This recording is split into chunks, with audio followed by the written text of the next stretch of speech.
colegas vereadores, a todos aqui presentes. E o que motivou o uso da palavra hoje foi especialmente a matéria que foi publicada no determinado jornal, falando da falta de respeito do funcionário, do servidor público, em relação aos usuários dos serviços públicos de saúde. Então, hoje eu falo como servidora e falo como usuária desses serviços, tá? E coloquei aqui algumas palavras que vão tentar exprimir um pouco do meu pensamento em relação ao que foi publicado.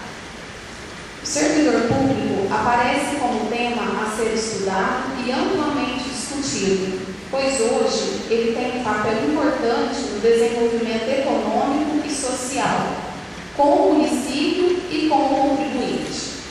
Tanto nas empresas privadas como na área governamental, os recursos humanos constituem o ativo mais rico e mais estratégico. Vale ressaltar a importância da motivação profissional e o papel do servidor público aos olhos da sociedade contemporânea. Os tempos são outros, e o que se observa é que o servidor público compreende o sentido de seu espaço nas instituições governamentais.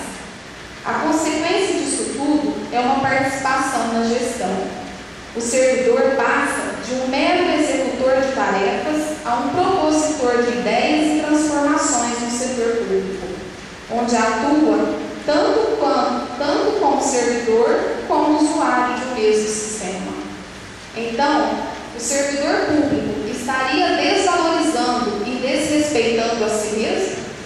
É óbvio que a administração pública pode e deve se inspirar no modelo de gestão privada, mas nunca deve perder a perspectiva de que a área privada visa o lucro e a administração pública visa realizar sua função social.